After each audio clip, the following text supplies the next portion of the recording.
This morning we're going to be talking about words, and words is an interesting topic to talk about. When you were kids, you sang the rhyme, sticks and stones will break my bones, but words will never hurt me, which is far beyond the truth, because usually it's, yes, sticks and stones will break your bones, but words will last for the rest of my life. And I'll be thinking about everything that you said and ruminating on them, and then I will have my own words for you. Because, to be honest, that's how we are as people. We don't think things all the way through. Sometimes we say things that we wish we could take back, and you really can't. So, I, have a demonstration. What better way to learn than to be interactive? Anyone? Anyone? I'll choose. Sure, I'll do it. Yes. I'm All used to right. being a fool in front of people, so I don't always do it. There's no fool. Oh, okay. It's just toothpaste. Oh, all right. All right.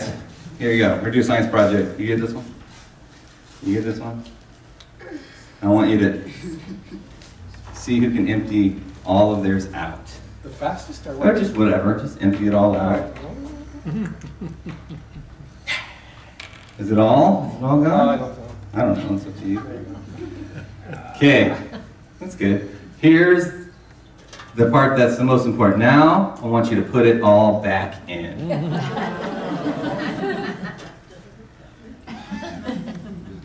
I'll watch. You're doing good. I'm just going to encourage you. All right, you're doing great. That's the best I've ever seen. Keep going.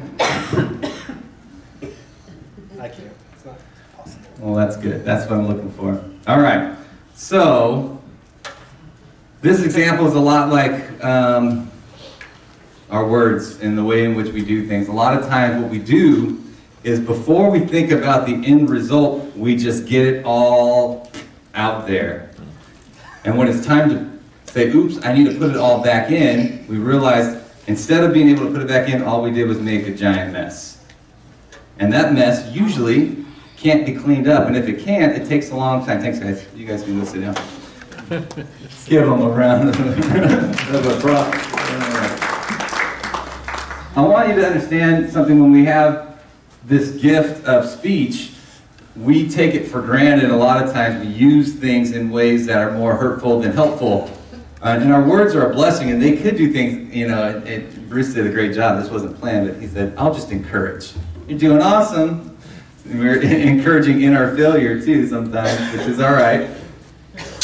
But if we look in chapter 3 of James, we're going to start with 3 different things. And the first one is, there's this great importance of people who teach words. And James tells us, and a lot of this is, hits home with me because this is what I do. And so let's read together. It says, not many of you should become teachers, my fellow believers, because you know that we who teach will be judged more strictly. We all stumble in many ways. Anyone who is never at fault in what they say is perfect, able to keep their whole body in check. Not everyone should be teachers. And many of us have had teachers, and some of those teachers have taught you things that you go back later and say, that person was out of their mind. Or maybe you've had good ones, and they were like, I remember everything that person said. There is something about those who teach, especially from the Word, words of encouragement, God's Word, that we don't add to it, all these different things. But he says, because we'll be judged more strictly. This is a great thing. For some of us should know that we don't all have the same skill set. And when we read throughout Paul's letters and different things, he talks about us all being a body. We all have different skills. Some of you are going to be teachers, and some of you aren't. However, some of us feel that the need that we need to insert ourselves where we don't fit, and we get caught up in teaching things that maybe we would regret and want to take back. And this is just the first little stint of what he gets to us when he talks about words. But then he goes on to something that I think is what we're going to spend a little more time on this morning, and that's taming the tongue, keeping it in check. I don't know about you, but I had a pretty bad temper when I was younger. I was also very impulsive. I would react before I thought about things. I'm still learning this. I've gotten a lot better. But usually those who have tempers and maybe are a little more reactionary will do things and later wish, like we just illustrated, that I could take it all back. I wish that I could pick up all of this toothpaste and jam it back in the tube and think about what I was going to do before I did it. And by the time you get to that point where you say, "Ooh, I really wish I thought about it," it's too late. And then we have to do a lot of back work and apologizing, but then people, do they really trust your words from this point on because they were so whatever, hurtful, dishonest, whatever they could be. And so if you struggle with some of these things, we're going to be talking about it this morning. So let's we'll first read James 3 through 8. When we put bits into the mouths of horses to make them obey us, we can turn the whole animal. Or take ships as an example. Although they are so large and are driven by strong winds, they are steered by a very small rudder wherever the pilot wants to go. Likewise, the tongue is a small part of the body, but it makes great boasts. Consider what a great forest is set on fire by a small spark. The tongue also is a fire, a world of evil among the parts of the body. It corrupts the whole body and sets the whole course of one's life on fire, and is itself set on fire by hell. All kinds of animals, birds, reptiles, and sea creatures being tamed and have been tamed by mankind, but no human being can tame the tongue. It is a restless evil, full of deadly poison. Man, isn't that like the most heartbreaking thing? Well, you just told us we have to watch our words, but how can we? Because living inside of my mouth is something set on fire by hell, you know. If you think about it that way. That's kind of scary. But if we remember what James told us before when we talked about anger, he said, I need you to be slow to anger, but he also talks about being slow to speak and quick to listen. He's giving us tools that are setting us up to be helpful. And so he says, okay, if you, like when I speak of myself, the times that I've known when I have lashed out with my words when I wish I didn't were two times. When I was, angry about something, or if I was insecure about something, defensive. We say things and we don't know what is going to happen from them. And we set a domino effect. How many of you have ever had somebody come up to you with just awful words that they wanted to share with you? This is how I feel about you. I don't know many of us, and some of you are great at this, and I am not this, I'm working on this. Most of us don't respond with, oh, thank you. I'm going to think about your words, and I'm going to come back to you later with something a little more, beneficial to this story. Normally we say, oh yeah, well let me tell you some words. And then walk away and say, I told them, and I feel good about myself, until later when now, man, I really wish I didn't do that. As a teacher, and I used to work with young people a lot, and sometimes, and even just in playing with them, I would say things not knowing how it would affect them. Sometimes you say things and you're like, oh, I didn't really even mean it to go that way. I was just joking. Our words, even in the most innocent of ideas, can be so destructive if you aren't careful with what you're saying, or who you're saying them to, or what the relationship is with you. Now, I want to bring this to our generation, because words aren't just the words that come out of your mouth. How many people do you know? Let's go with famous people. When they send out a tweet, and they get lit on fire by the world, like, I can't believe they said that. They should have thought before they put this out to the whole world. Or yourself, where you said something, because for some reason we feel that the internet is a good place to air out our business, not believing that bazillions of people can look at what you said and go, I wonder what's going on with them. And it stays there forever. And it stays there forever. Even if you delete it, it stays there forever. So think about this. We live in a world now where our words can be equally as harmful without even saying anything. I met a guy who is running an organization now. He just started up a couple years ago, and he goes around to schools and churches and other places, and he talks about the gravity of social media and how it affects our young people, or just people in general. And so many kids have taken their lives off of being bullied on the internet. by the way people speak. And now if you ask those other kids, they're like, oh, they can't take a joke. I was just playing. I didn't even mean for it to go this far. Whenever you have to come back to something and you said, I didn't really mean for them to go that far. I was just playing. Why can't they just get tougher? I remember when we were kids, we used to be able to take things. We say things and we don't understand the effect that they could actually have in people and in their hearts, how that affects them going forward. Now, moving aside, we can bring this into the church too. As a church, we have said things to people that make them not want to be a part of the church. And it could have been an innocent thing that you were just trying to help them understand the Bible better. But you didn't really think about what you're saying or who that person is or where they came from in life, that maybe they needed a little more nurturing to where you were going. There are some things that we do that need us to sit on it for a second. In the Bible, Paul talks about taking every thought captive. This is the most beneficial tool that we could ever learn to have, because what you do is, if you take everything that comes in and you hold it captive and you give it to God before you do anything with it, most likely what we are going to see come out of it is a fruitful thing. Something that won't cause, unnecessary harm or whatever, because we have taken it captive and given to God in prayer and then acted out on it. What this teaches us is to not be reactionary. How many of you have ever acted on something on impulse? I have bought a lot of dumb things on impulse. Those, little TV ads that's seen on TV where you think, ooh, I need that. You don't need that. But you buy it because you're like, oh, that's great. I want to do this. Well, we do the same thing the way we speak to people too. We act on impulse. We get reactionary. We don't think it through. We don't think of the end result. If you are in a relationship or you're married and you have a spouse, odds are that you have gotten into an argument. Anybody? Hands? We have some people who have been married for over 50 years up front. I'm guaranteeing in one of those 50 years they've gotten into an argument. And things are, when you get into an argument and you want to win, that means that there is going to be a loser. And usually, we who win like to celebrate our wins, and those who lose like to let you know that, hey, if you love me, why are we getting into this? Nobody wins when a couple gets into an argument, but a lot of times we get reactionary because we hold things in that make us mad. We don't deal with them.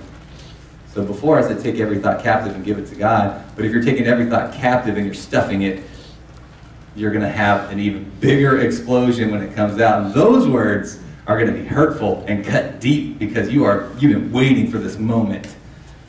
I've been waiting. Now I'm going to tell you how I feel about the last 20 years of every time you left the door open. You didn't put your dish in the dishwasher the correct way. The toilet paper goes facing out, not facing in. And those are nothing. Nothing. But because we don't deal with things and our words just get stuffed in, we have all of this ammunition. And that tongue that is set on fire by hell is waiting to unleash this burning furnace onto someone. And sometimes the person who gets it isn't even the directed target. It's the other person who's sitting there just going, well, how did I get put into this? Wait a second, I'm just your kid. I'm just waiting.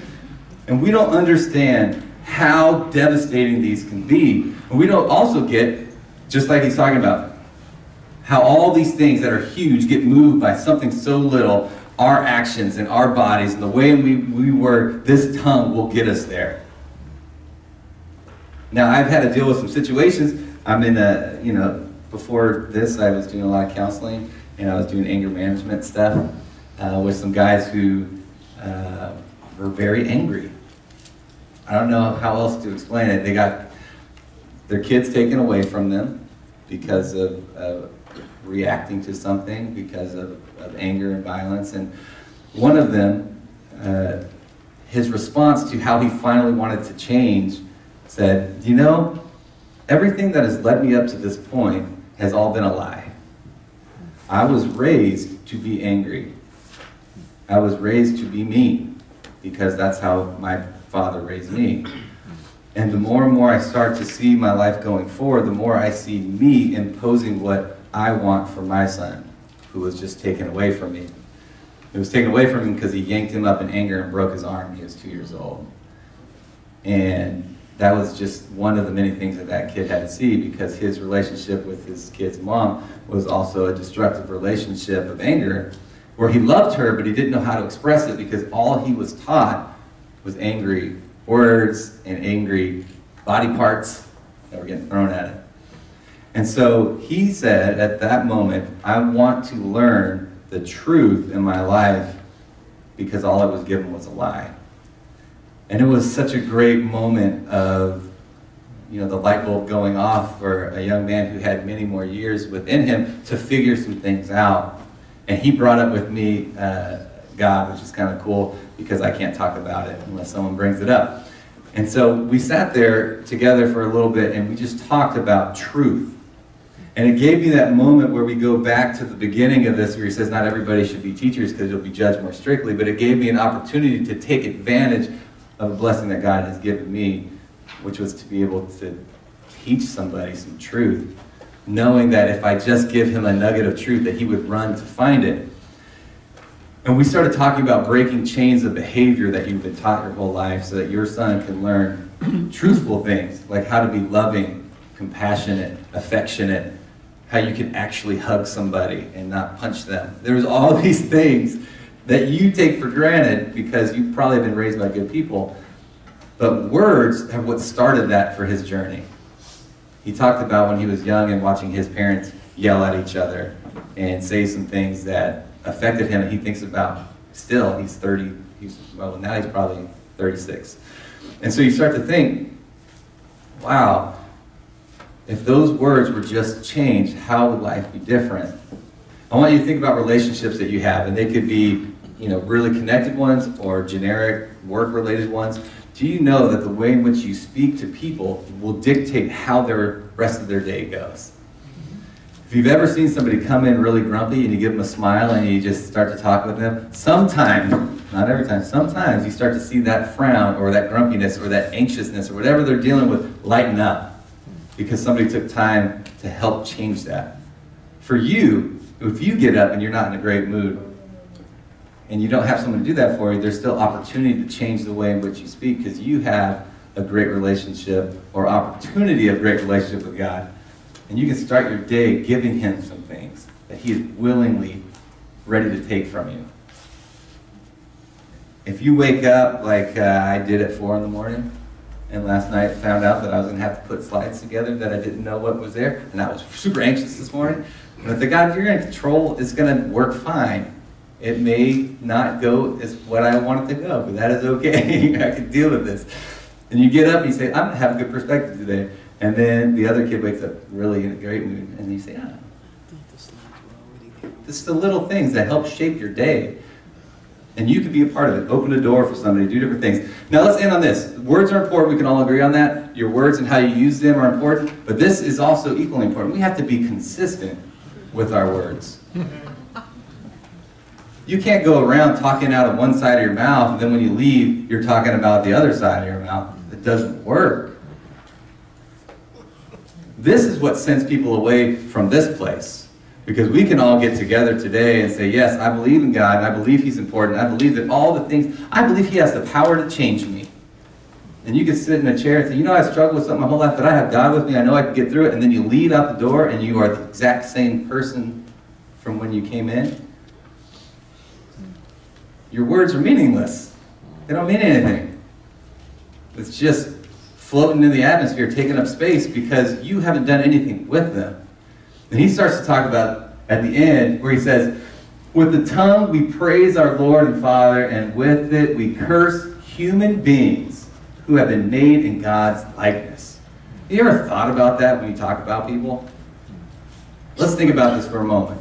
When you leave and you get into a nice position where someone is ready to help you gossip about somebody, or talk bad about somebody, or give them the business about whatever is going wrong. What if you imagine who you're talking about as God? Would it change the way you spoke? When you were talking bad about somebody we just talked about relationships and wanting to win. If you looked at your spouse and said, I'm talking to God, would I change the way I spoke to them? or your children, or your boss, or your coworkers, or that person who really drives you nuts every day because they're really annoying? What if instead of saying, oh, I don't want to talk to this annoying person because they drive me crazy, you said, I'm going to take time to speak to this person like I would speak to God today, and see if that changes it. I wonder if that would change things. And then he goes on to say, and out of the same mouth come praise and cursing. My brothers and sisters, this should not be. We can't be people who are one way here and leave being another way. We can't be this freshwater spring and when we leave we're very salty. Doesn't work.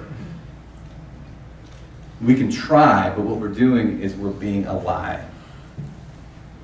The challenge for us today, the challenge for us for, not just today, but for as long as you're here, think about the words you say. Think about the words you put out there in a text message or an email. Think about the productivity of what you're trying to do. And then think about how consistent you are. Am I talking the way that I'm living? Am I acting in a way that is godly because I proclaim to people that I am a Christian? This communion talk this morning was really great because he talked about how steady God was, or how steady Christ was going to a cross. When he could have really said, I hate those Romans, they're going to put me in. I hate these Jewish leaders, they suck so bad. They think they know me, but they have no clue. Let's go and cause some havoc. No, he says, I'm doing God's will, I'm going to go about this, and I'm doing it for them, the same people. My words will always be consistent because my love for everybody is from above. And God loved me first. We can do great things in our world. We can set great examples to people who are looking to us by the way in which we treat each other. And the first way that you show how you treat somebody is how you speak to them. Or how you speak about them.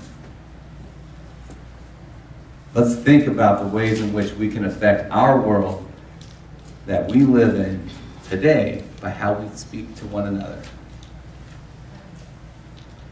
How you think about one another. How even when you're trying to be helpful, have you really thought about it before you went to help that person? Or are you going to bring them down before you can bring them up? These are the things that we need to work on. And it's going to take time, and it's going to take a lot of energy. But I have faith that we can do this together.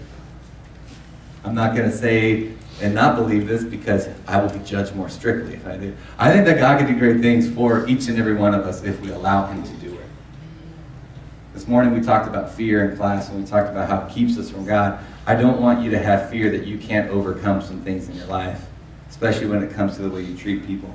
We only have today that is guaranteed because you're here, but tomorrow is not. So use today to start the way in which you want to speak and treat and deal with the people in your lives. And then hopefully when tomorrow comes, it's easier. It may not be.